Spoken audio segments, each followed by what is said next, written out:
אתה אדוני, אלוהינו מלך העולם, אשר קידשנו במצוותיו וציוונו לעסוק בדברי תורה. Blessed are you, O Lord our God, King of the universe, who has sanctified us with his commandment, and has commanded us to be engaged with the words of Torah. O Lord our God, we ask that you make the words of your Torah sweet in our mouth, and in the mouth of your entire people of the greater house of Israel. May we, our descendants, and the descendants of your people of the greater house of Israel, know your name, and study your Torah for its own sake. Blessed are you, O Lord, who teaches Torah to his people. Blessed are you, O Lord our God, King of the universe, who chose us from all peoples and gave to us his Torah. Blessed are you, giver of the Torah. So, we're on Parasha Re'eh, and this will be called the two ways. In the Torah portion we read, "See, I'm setting before you a blessing and a curse. The blessing, if you listen as in obey, practice, if you listen to the mitzvot of Adonai, your God, that I'm giving you today. And the curse, if you don't listen, meaning if you don't obey, to the mitzvot of Adonai, your God, but turn aside from the way I am ordering you today, and follow other gods that you have not known." So a lot of it was about the disobedience, was about idolatry. This was made specific in there. When Adonai, your God, brings you into the land you are entering in order to take possession of it, you are to put the blessing on Mount Gerizim and the curse on Mount Ebal. Both are west of the Yarden, in the direction of the sunset, in the land of the Canaanite, living in the Arava from Gilgal, across from Gilgal, near the pistachio tree of Moreh. For you are to cross the Yarden to enter and take possession of the land Adonai your God is giving you. And you are to own it and live in it. And you are to take care to follow all the laws and rulings I'm setting you before you today. So this is Deuteronomy. The word Deuteronomy means the second giving of the Torah. The theater, the background of the book of Deuteronomy, I would say, is Moshe. It was take two for Moshe. Take two to enter the land.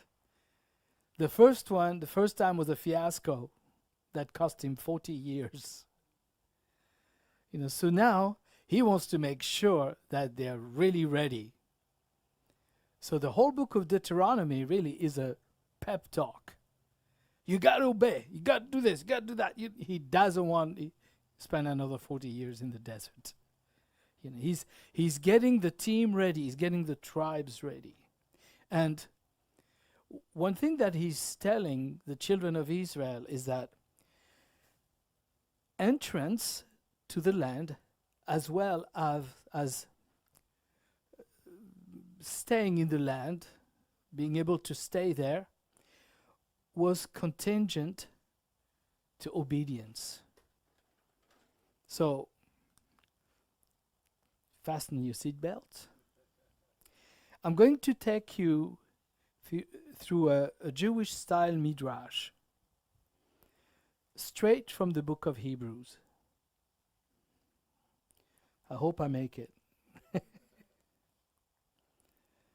The writer of the book of Hebrews compares the children of Israel's entrance into the promised land to our arrival in the Messianic kingdom, what's called the millennium, the Olam Abba, the world to come.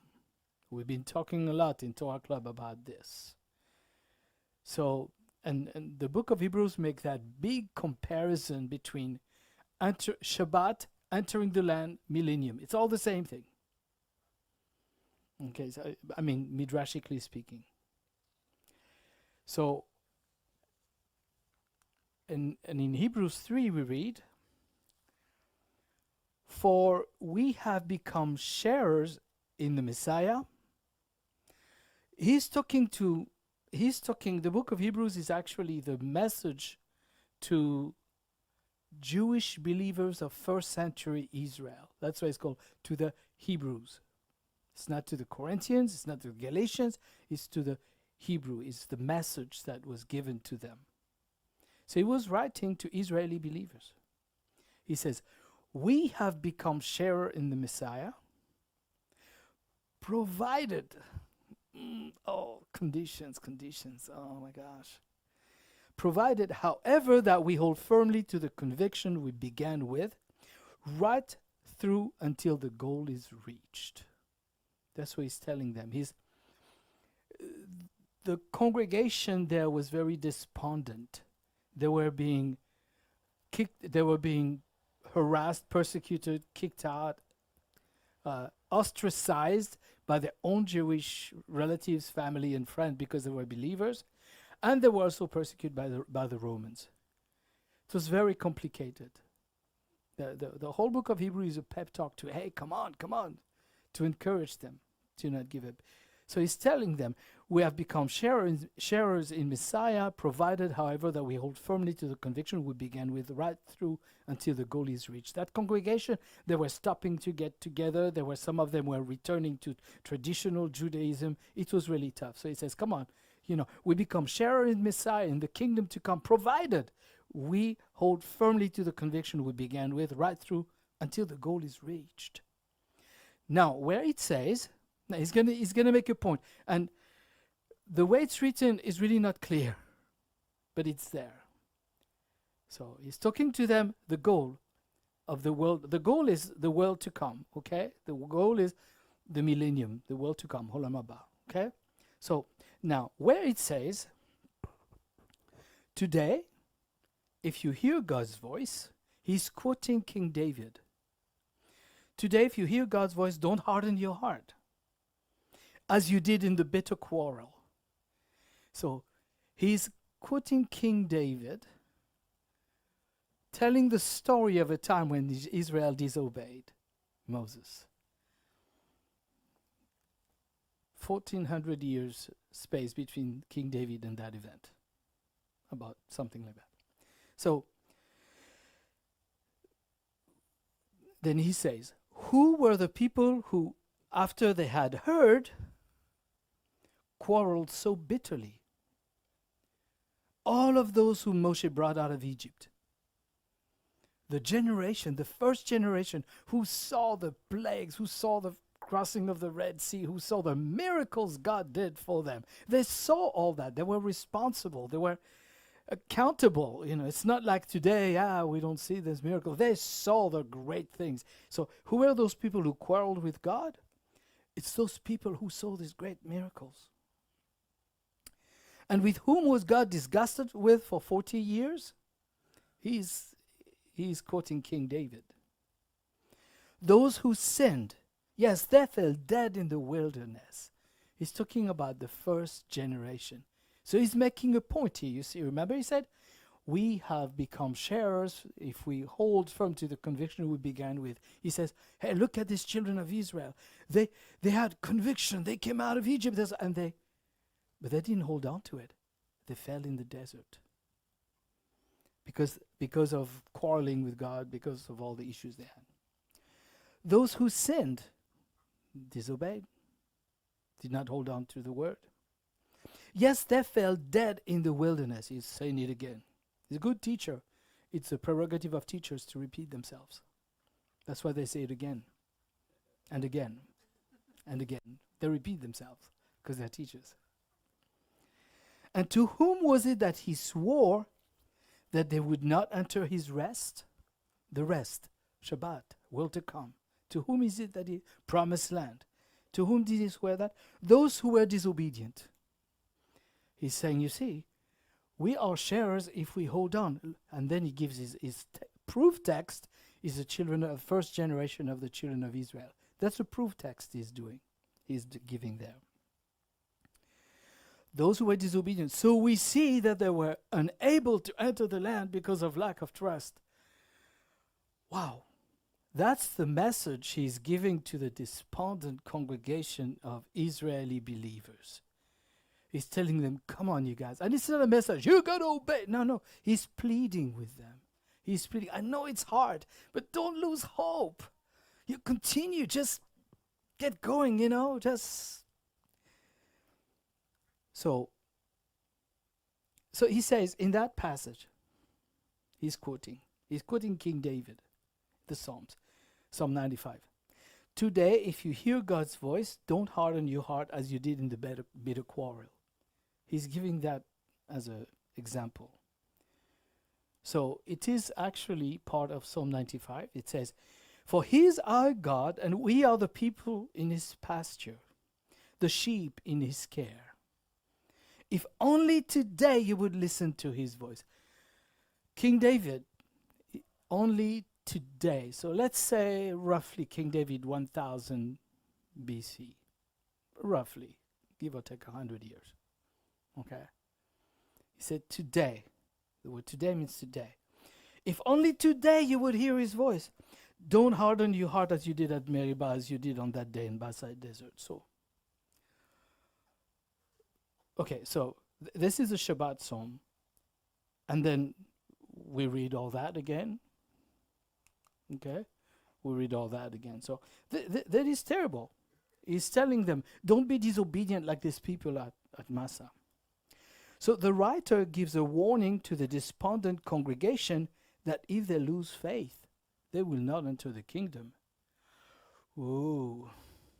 This is a bit of a pep talk that he's giving them. Come on, you guys. Oh, no. It continues in Hebrews 5:4. Therefore, let us be terrified of the possibility that even though the promise of entering his rest remains, any one of you may be judged to have fallen short of it. He makes this big statement, and he says that, and he gives it, but in the end he says, but we know better things will be for you. He's like a father who says, oh, I know you'll be okay. He's a good shepherd. And so whoever that is, if it's not Paul, it's his cousin. So look what it says here. Therefore, let us be terrified of the possibility that even though the promise of entering his rest remains, any one of you may be judged to have fallen short of it. For good news has also been proclaimed to us as it was to them. So this is a complete Jewish Bible. All the Bible says the gospel. The them here is the first generation of the children of Israel. Wow, did they hear the gospel? Did they hear the good news? That should put a totally different spin on what everybody says is the gospel, the good news. The children of Israel, the first generation that came out of Egypt, heard the good news. And the message of the good news was God's word, that they heard the promises. And so he says, for good news has also been proclaimed to us just as it was to them. But the message they heard didn't do them any good, because those who heard it did not combine it with trust. Emunah. Another word is faith, but I like trust. Trust is you can't say, I trust my doctor, but I'm not going to do what he says. If we say I trust God, it means I know that if I want to get over there, trusting him means he's going to give me ideas he's going to give me instructions. The word instruction is the word Torah, actually. He's going to give me instructions on how to get there. Okay, so if I trust God, I'm going to follow the instruction. So he says, but the message they heard didn't do them any good, because those who heard it did not combine it with trust. For it is we who have trusted who enter the rest. It is we who have trusted who enter the rest. It is just as he said, and in my anger I swore that they would not enter my rest. Okay. So, so for one thing, that shows us that the proper message of what's called the gospel is not necessarily about Yeshua, but it's about God's kingdom coming on earth. This is about the millennium, the Olam Haba, entering the promised land, us entering into that kingdom. That makes sense, right? So, skipping down, let's continue with the idea. So, he talks like a lawyer. It's complicated, but he's making a point here. He's trying to encourage them. Here, that first generation lost the blessing. That first generation lost the blessing for disobeying. But then he says, and once more, our present text says, they will not enter my rest. Therefore, since it still remains for some to enter it, and those who received the good news earlier did not enter, he again fixes a certain day. He says, hey, he's given a second chance. He's giving a second chance. He says, today, saying through David, so long afterwards in the text already given, today, if you hear God's voice, don't harden your heart. Don't harden your heart. Today, as of King David's day. That's after what happened in the desert. For if Joshua had given them rest, God would not have spoken later of another day. He says, if that was it, they did enter the land with Joshua, that's it. If that was it, why would God, through King David, say, today, if you hear his voice, don't disobey like they did? He's making a logical statement to give them faith, to give them hope, faith. For if Joshua had given them rest, God would not have spoken later of another day. So what he's saying, the conclusion, this is like the rabbi midrashing. He says, wait a minute. These people, they lost the blessing because they disobey. Wow. But look at what's happening for us. 1,400 years later, give or take 100 years, Hashem, through King David, tells his people, today, if you hear his voice, don't do what they did. The conclusion of that the writer says, he says, so, like if Joshua had given them the rest, God would not have spoken later. So he says, of another day, so he says, there remain a Shabbat keeping for God's people. He said, there is another chance. And that's ours. That's ours. The writer of the book of Hebrews was talking to the first century Jewish community of believers, telling them that those words from King David, the Messianic prophet in chief, he's talking of another day, another chance. That's for us. So don't do like the children of Israel did, and they lost faith, they lost hope. Be better. Learn from their lessons. He says there remains a Shabbat keeping for God's people. For the one who has entered God's rest has also rested from his own work as God did from him. So does that make sense? Okay, I'm glad. So I bring this up in order to put us together with the children of Israel, this time the second generation. They were getting ready to enter the land. And Moshe was giving them pep talk after pep talk after pep talk. He was not going to have a second time what happened. He wanted to retire.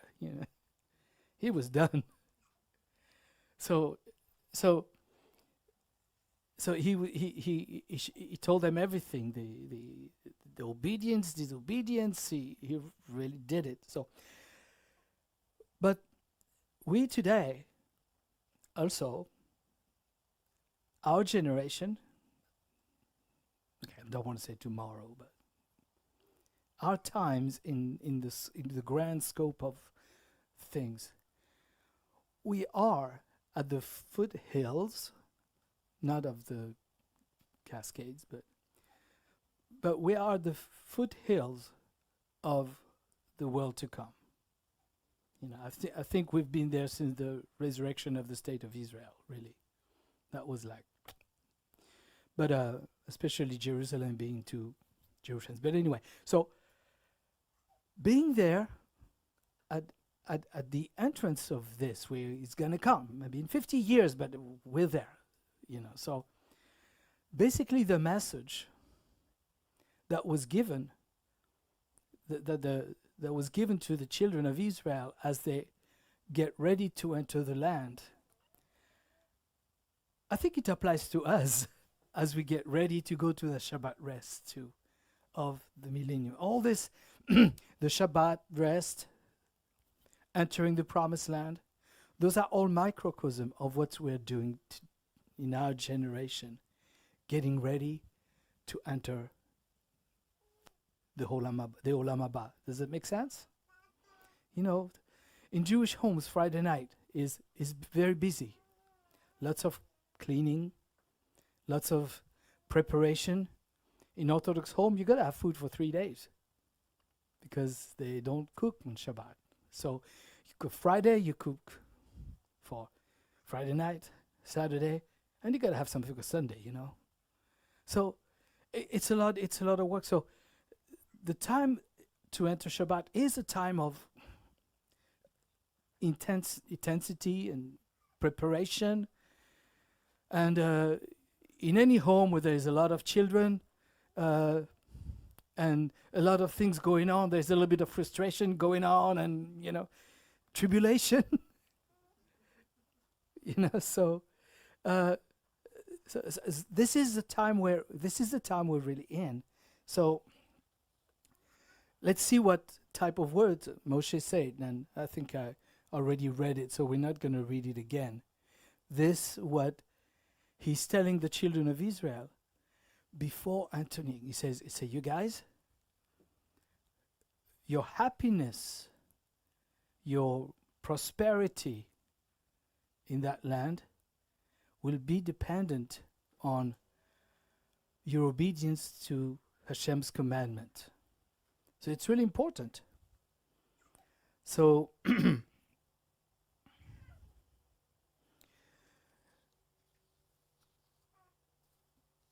and this you know, it's like basically on each mountain. So basically, he's setting two roads in front of us. Two roads.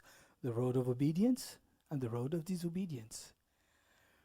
And lo and behold, we are blessed with freedom of choice. Isn't that great? You know, we can choose. We can choose. But this shadows a little bit the early Edenic admonition. When God gave the person, this is from the complete Jewish Bible, it doesn't say the man, it says the person. And it's true, the word ish in Hebrew, it's a masculine word, but it refers to people. So he gave the person this order. You may freely eat from every tree in the garden except the tree of knowledge of good and evil. You are not to eat from it, because on that day you eat from it, will become certain that you will die. So, two choices. The two ways. You obey and eat everything. Except that one. Just this one you don't. You know. Two choices, the two ways. You can choose, well, just obey what I say, or do your own thing and you'll see what happens. The two choices, right? So it's kind of the same thing. Yeshua, he talks about the two ways or so, but in different words. He says, go through the narrow gate, for the gate that leads to destruction is wide, and the road broad and many travel it. So again, two choices in Eden before entering the land. Yeshua.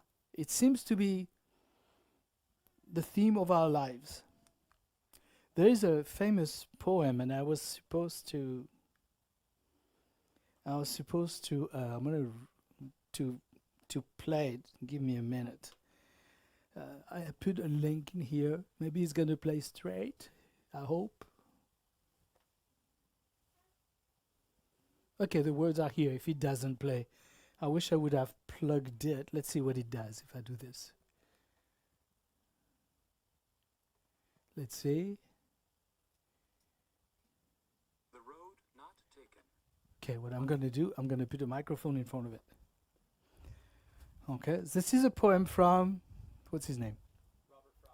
Robert Frost. Okay. Let's see if I can just put a microphone in front of it. Is it on?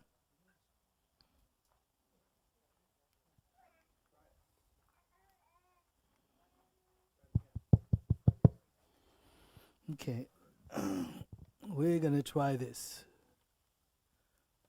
I thought I'd give you a break from my French accent, you know.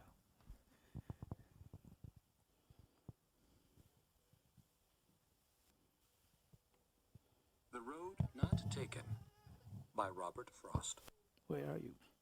Two roads diverged in a yellow wood. And, sorry I could not travel both and be one traveler, long I stood and looked down one as far as I could to where it bent in the undergrowth. Then took the other, as just as fair, and having perhaps the better claim because it was grassy and wanted wear. Though as for that, the passing there had worn them really about the same, and both that morning equally lay in leaves no step had trodden black. Oh, I kept the first for another day. Yet, knowing how way leads on to way, I doubted if I should ever come back. I shall be telling this with a sigh somewhere, ages and ages hence. Two roads diverged in a wood, and I took the one less traveled by. And that has made all the difference. So that's The road not taken. okay. Say where we heard it. So let's see now. My slide's gonna work again. So this is another way of saying the two ways, and the way he talked about it was the road less traveled. That's in a way of what Yeshua said. The gate that leads to destruction is wide, and many travel in it. You know, but he said, I chose the road less traveled, and that made all the difference. You know, so the Didache, is a document that the disciples wrote when they started, as they obeyed Yeshua, saying, we go into all the world and make disciples. These disciples became congregations, and they had to have a manual manual of conduct for these new congregations. So they wrote a document called the Didache. It means actually the teaching of the disciples to the congregations abroad, diaspora. So, and lo and behold, when you read this Didache, it's not very long, and there is very little as far as ceremonial. It's all about ethics, lifestyle between disciples, most of it. It's quite interesting. There's some of you have seen this book. This is a whole treatise on the Didache and how it applied historically and everything. It's I highly recommend this book. It's really good. You know, so, and the Didache itself, it starts with this. those are the first words. You know, it says, oh, did I write it? Okay, it starts here. There are two ways. That's the first words of the DDK. The disciples, that's what they wrote.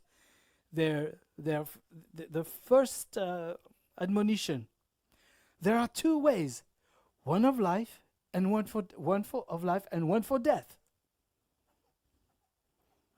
However, there is a great difference between the two ways. See, I mean, one is wide, one is small, one is more traveled than the other. You know what? There's a great difference. And for the next few chapters, they're going to tell us the difference. You know, so that's how their first thing when they say, okay, you want to be a disciple in our community, in our group, you want to be part of our club, okay, here's. And it starts with, there are two ways. You know, there are two ways. It's like people say, you know, there are two kinds of people in the world. You know, it's like, there are two ways. One of life and one for death. However, there's great difference between the two ways. It's DDK 1:1. And then what does it say? Now, the way of life is this. You know, it's going to give us the answer. No guessing. The way of life is this. First, you shall love God who made you. This was a very common way, said the God who created the heaven and the earth. He says, the God who made you. The God who made you. Second, you shall love your fellow as yourself. That's how they define the way of life. And then, as an example, he says, whatever you do not want to happen to you, do not do to one another. The golden rule, basically. The golden rule. That's the basic summary of the way of life. And then, of course, for the next chapters, until chapter 5, they go on about all kinds of stuff about it. And that's something you can read. The DD Keys, it's a PDF. You can get it anywhere. It's online. It's free. But this book really goes into it, explaining it according to the context of the day and what it could mean to us. It's very well done. So the expression "loving the God who made you" comes from a Jewish commentators and on the Shema prayers. If you read the Siddur, the Jewish prayer book, it's from a commentary on the Shema prayer, Shema Israel. You know. So I'm bringing this point just to show you how the early disciples held on to their Jewish heritage. So here, and this idea of whatever you do not want to happen to you, do not do to one another.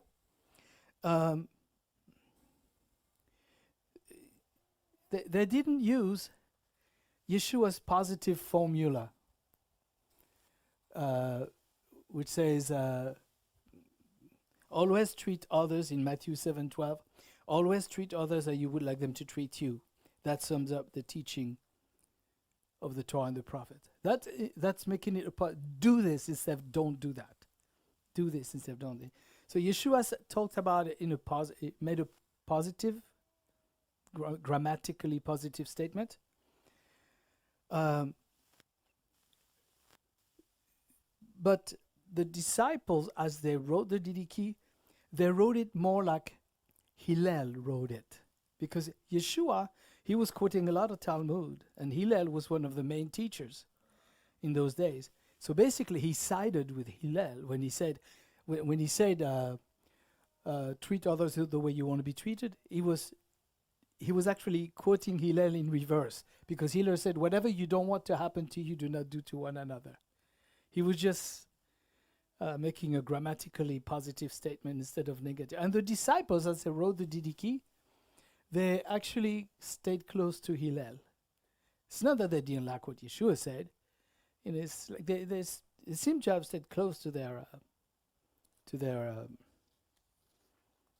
heritage. Now, for the next 4 chapters, until chapter 5, you can read it yourself. But chapter 5 starts this way. it starts, but this is the way of death, which is, first of all, evil and full of curses. Now he's going to define the way of death. So the first one, we know them: murder, adultery, lust, sexual immorality, theft, idolatry, magic. Nothing new about that. There's nothing new. But then there are a lot of them that come that we know, but that the world rationalizes. When we talk about, it's easy to talk about these things as sin. But there's a lot of other things that are sin, as sinful as this, but are rationalized in the world. So, and when I read the things that are brought as the way of death, I almost feel like the disciple will live in the same type of world as the disciples did, because it's very applicable to today. So here we go. These are the ways of death. The use of potions. There was a lot of magic going on. So, and no, it's not medicine necessarily. Medicine is used in the Bible, So this is more having to do with where am I here? Yeah, having to do with incantation and stuff like that, which was very common. Robbery. Robbery. Sometimes robbery can be rationalized as a fee, a permit, and the way commerce works in is kind of robbery. Something may not increase value, but everything loses value with time because of corruption. But yet the price increases because it's based on something else than just the actual value. So the business world is really full of robbery. False witness. False witness might be when we don't, when we give our opinion of somebody to somebody else. It's our opinion, doesn't mean it's the truth. Gossip, slander. It's against the 10 Commandments. Hypocrisy. The word hypocrisy comes from the word hypokrite. It's a Greek word. It means actor. A hypocrite is somebody who claims to own a virtue, who pretends to own a virtue that he doesn't have. To be somebody he's not. An actor. So... Duplicity, that means speak from both sides of your mouth. I know my American idioms. Deceit, again, it says, duplicity, deceit, hypocrisy. It's all about lying. It's all the same thing, really. It has the base in lying. Arrogance, Arrogance. Arrogance is when we're arrogant. Malice comes from the word male, evil. To have evil intentions on someone just because we don't like them. Egocentrism. Oh boy, this is getting bad. Egocentrism. Me, myself, and I. Greed. I almost wanted to go through each one of them and get the dictionary definition. That would have been too long. But the notes are shared, so you can do it yourself. Greed. Greed is always wanting more. False speech. Lying.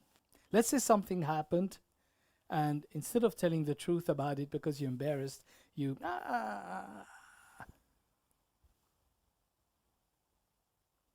false speech, not being totally honest. Jealousy. So there's different kind of jealousies. There's marital jealousy, but there is jealousy of wanting a position that somebody else has. The poor may be jealous of the rich. The people being jealous of somebody else Jealousy really is discontentment, and we should be content in whatever state we are. Overconfidence. Those are all part of the way of death. Arrogance, jealousy, egocentrism, overconfidence.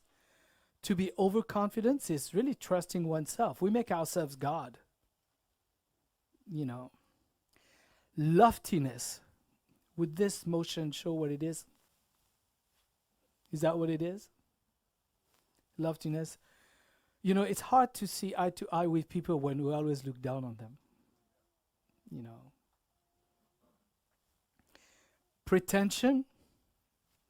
To pretend. Again, it's the same as hypocrisy and all this stuff. Pretend.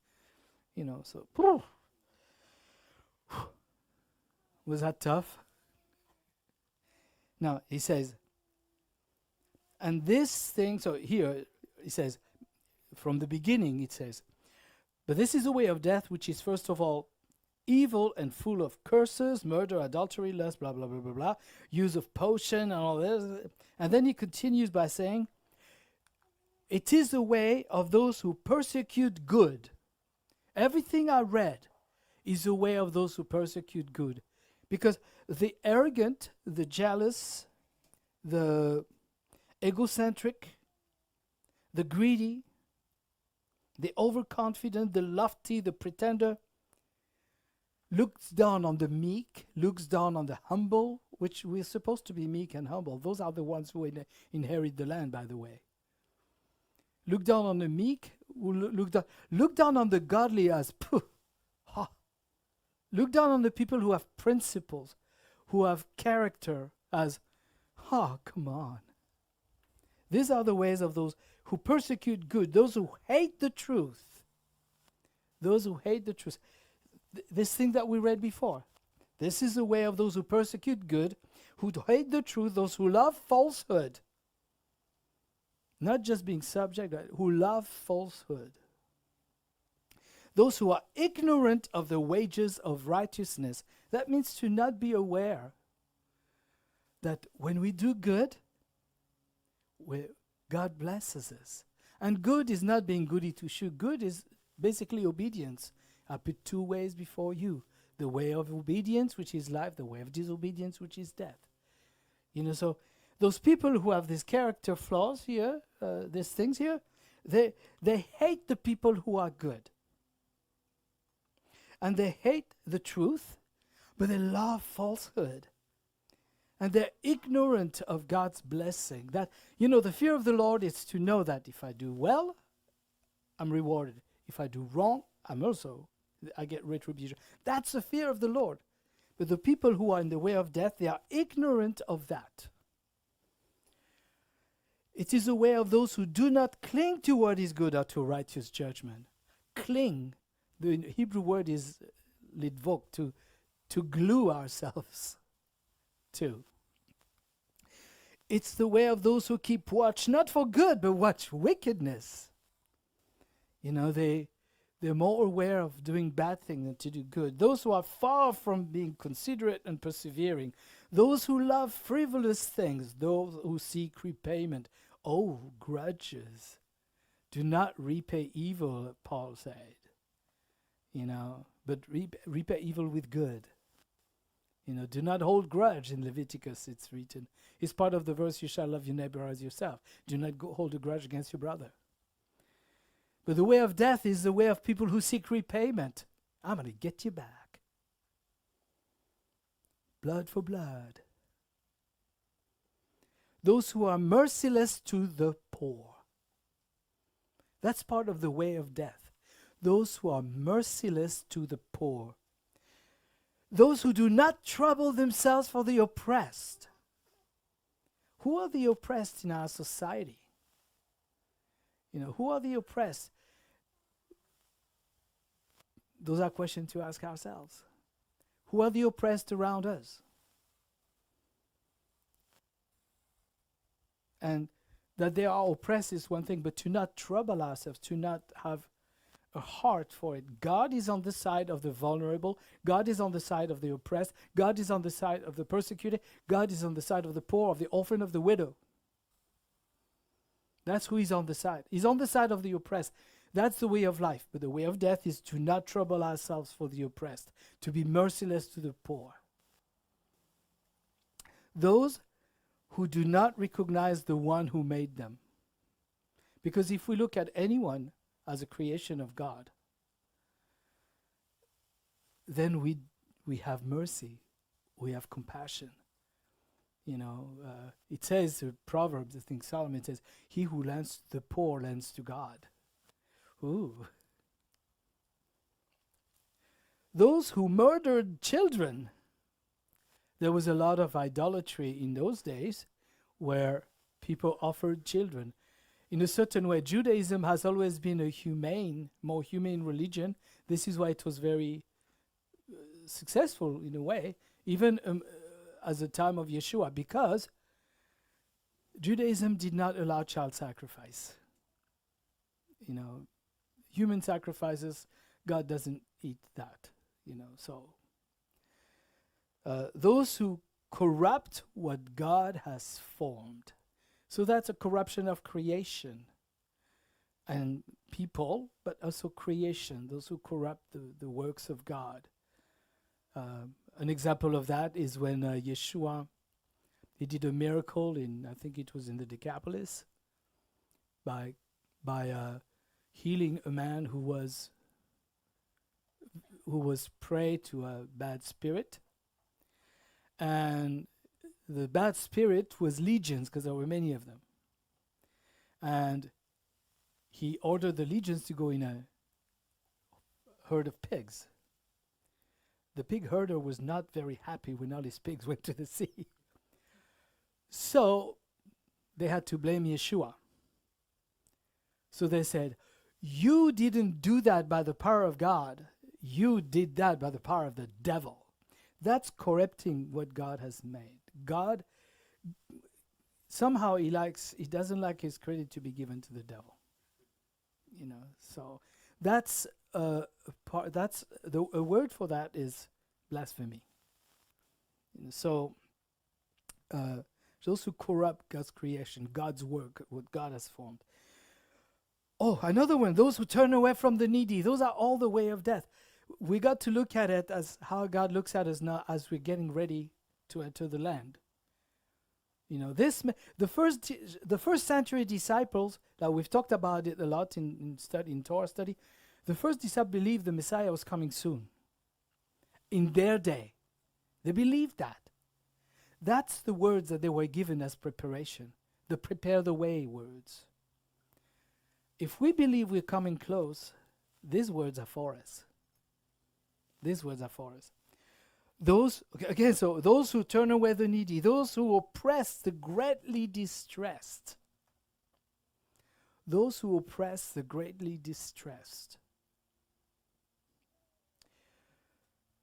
Those who advocate for the wealthy.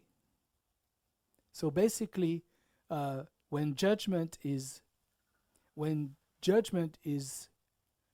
different towards somebody because they're rich, then the whole justice system really is a big bribe. If you're rich, you can get yourself the most fancy lying lawyer and get away with murder. The justice system is really not based on justice. Lady Justice is not blind. She's got an accountant. It's like, so. And then those who are lawless judges of the poor. And those who are utterly sinful. These are the other way, the way of death. That's what the disciples taught. The disciples of Yeshua, that's what they taught to people who are expecting Yeshua to come in their day. And then he says, children, may you be rescued from all this. He prayed. The writer prays for them. May we be rescued from this junky lifestyle.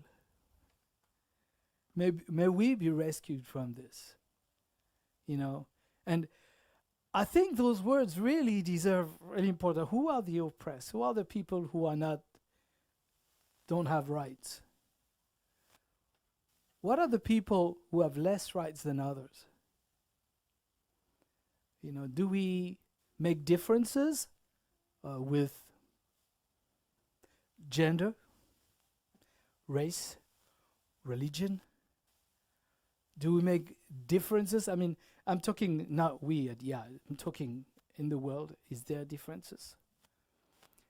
And this is what he's looking at.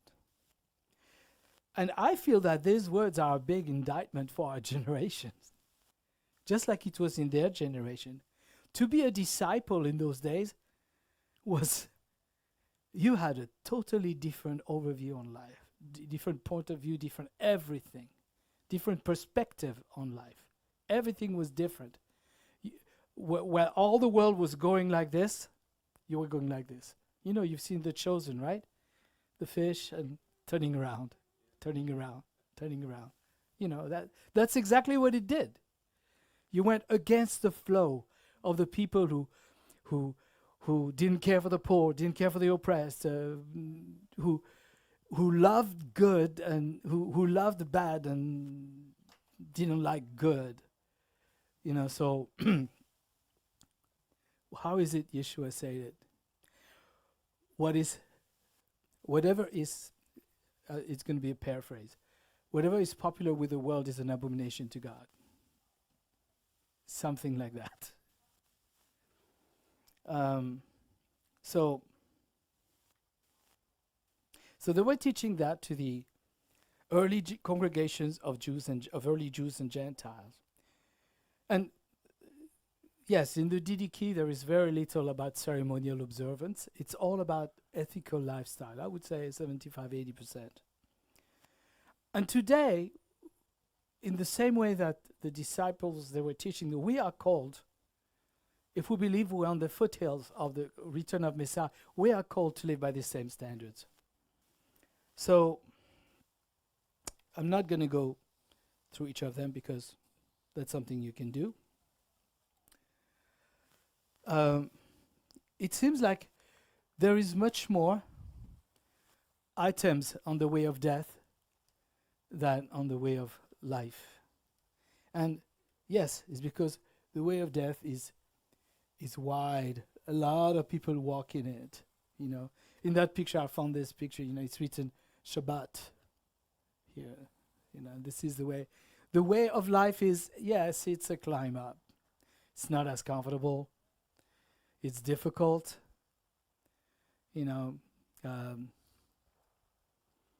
But it is what it is. It shows our dedication when we go through it. And choosing life is something that it's not like a big principle that chose life, and that's it. It's a decision we make every day when we wake up. To choose life is, during the day, a lot of little things going to come our way. How do we react? How do we react to whatever, to somebody that we see, somebody we met, something we hear, an opportunity, or how do we... Choosing life is something that happens every day, and it happens mostly with little things. Our choices, I think Hashem looks more at the little choices we make every day. And if we do that, to me, to learn to every day, in every situation, every moment, every hour, to choose life, to choose the right, according to what's written here. When the big day comes to make the big choices, we'll be trained. It's like if you're going to run a marathon, you're not going to say, well, I'm going to rest, and on that day I'll get up and I'll win. If we're going to run a marathon, we're going to train every day. So it's the same thing. There's a big marathon coming at the end of time. But we've got to train every day by choosing good, choosing life in every little area of our day, every day. And by doing that, we train ourselves. We choose faith. We choose Hashem. We choose the Word. And the things that He teaches us. We choose, we be with our thoughts. We be with our words. We be with our actions. And we choose life in all of those. And Abba Father, I want to thank you that today we have the chance and opportunity to know these words. We can hear them, and I want to ask that you be with each one of us as we go over these words, that you help us in every day and in every way to choose life. B'Shem Yeshua Mashiach. Amen.